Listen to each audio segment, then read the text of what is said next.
अस्सलाम वालेकुम, मैं आपका मुआलिज सैयद अब्दुल अजीज़ बुखारी पाक हर्बैक्स दवाखाना से। मेरी प्रैक्टिस को 28 साल हो गए हैं। लोग मुझसे सवालात करते हैं, इनकी बड़ी मेहरबानी है, मुझे याद करते हैं। मेरी भी कोशिश होती है कि मैं आपके सेहत से जो मसाइल आपके साथ जुड़े हुए हैं उनके लिए आपको अच्छी मशावरत पेश करूं।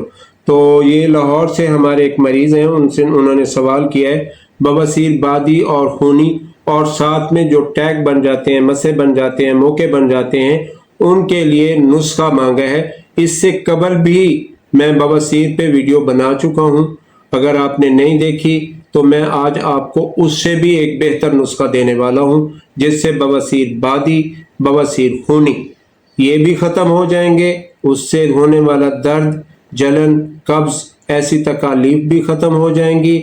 आपका मैदा भी बेहतरीन हो जाएगा, आपका पेट भी अंदर चला जाएगा।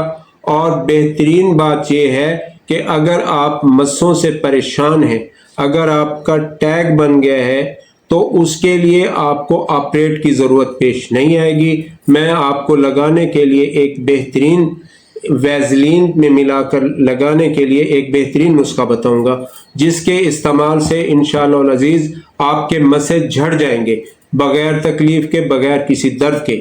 आपके मसों से आपकी जान छूट जाएगी। याद रखें, जब तक मसे होते हैं तब तक बवासीर होती है। और अगर आप बवासीर से निजात चाहते हैं तो मेरे भाई आपको परहेज ज़रूर करना होगा। अगर आप परहेज नहीं कर सकते तो ये एक मूजी मर्ज है जो आप पे हमेशा हावी रहेगा, आपके जिस्म से खून सक कर लेगा, और तकलीफ, अजियत जो है वो हद से ज़्यादा होती है इसकी। बहरहाल आपने तली हुई चीज़ें नहीं खानी, सुर्ख मिर्च का इस्तेमाल नहीं करना, चाय, अंडा, चावल, बड़ा गोश्त, ऐसी चीज़ों से अवॉइड करना है। अगर आपको बवासीर बादी है तो फिर आपने करेला और बैंगन, ये दोनों सब्जियां छोड़ देनी है, हमेशा के लिए नहीं। जब तक ये मर्ज ख़त्म नहीं होता, ये परहेज तब तक के लिए। उसके बाद आप अल्लाह ताला की सारी नेमतें खाएं, कोई मसला भी नहीं है। तो चलते हैं नुस्खे की तरफ। ये नुस्खा बादी और खूनी दोनों बवासीर पर यकसा मुफीद है, बेहतरीन नुस्खा है, साइड इफेक्ट नहीं रखता, और सिर्फ 2 दिन के इस्तेमाल से, 2 दिन के इस्तेमाल से आपको बेहतरीन रिजल्ट मिलेगा।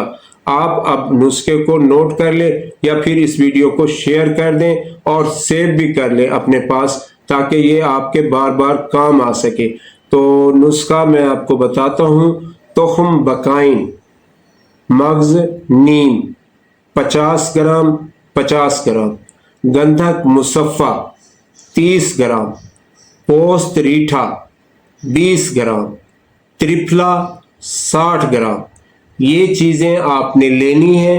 इन चीज़ों के अलावा आपने इसमें फिलफिल सियाह 20 ग्राम, तारा मीरा 20 ग्राम, इसका इजाफा कर लेना है। ये सारी चीज़ें आपने बारीक सफ़ूफ बना लेनी है। याद रहे कि सफ़ूफ जितना बारीक होगा, दवा का इफ़ेक्ट उतना तेज़ी से होगा। इसके बाद आपने 1000 मिलीग्राम वाला कैप्सूल भर लेना है। एक कैप्सूल सुबह, एक कैप्सूल शाम, खाली पेट पानी के साथ। अगर अलामात ज़्यादा हैं, आप तकलीफ ज़्यादा महसूस करते हैं, तो फिर आप इस नुस्खे को दिन में 3 बार भी इस्तेमाल कर सकते हैं। ये नुस्खा वो लोग भी इस्तेमाल कर सकते हैं जो कब्ज़ का शिकार रहते हैं। अगर आपको कब्ज़ है तो आप इसमें इंडियन रसौत भी शामिल कर सकते हैं, वो भी 20 ग्राम।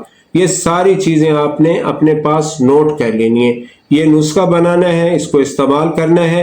अब मैं चलता हूँ, आपको एक मरहम बनाने का तरीका बता रहा हूँ।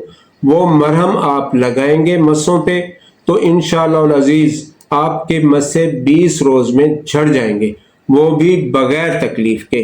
तो उसके लिए जो है ना, आप ये नोट कर लें, काफूर 40 ग्राम, फुल्ला सुहागा 50 ग्राम, वैज़लीन 80 ग्राम, फिनाइल की गोलियां आम मिल जाती हैं, ये आपने 4 अदद लेनी है। नारियल का तेल 80 मिलीलीटर, और इसके बाद आपने इसमें सिंदूर मिलाना है, वो सिर्फ 5 ग्राम। इन पहले आप ऑयल को गर्म कर लें, ये चीज़ें बारीक कर लें, پھر ان میں اس کو شامل کریں اور اچھی طرح کھرل کریں. آپ اس کو کھرل کریں گے یہ ایک مرہم تیار ہو جائے گا. اس مرہم کو آپ نے بار بار لگانا ہے. جب آپ ریسٹ موڈ میں ہوں، آپ نے آفس نہیں جانا، گھر پہ بیٹھے ہیں، تو دن میں کئی بار بھی لگا سکتے ہیں. اس سے جلن وغیرہ نہیں ہوتی، اس سے مسے جھڑ جاتے ہیں. تو ہے نا بہترین نسخہ، اور آپریشن سے بھی آپ کو بچا دے گا. صحت سے متعلق کوئی بھی سوال ہو تو آپ سکرین پر دیے گئے نمبر پر ہم سے رابطہ کر سکتے ہیں.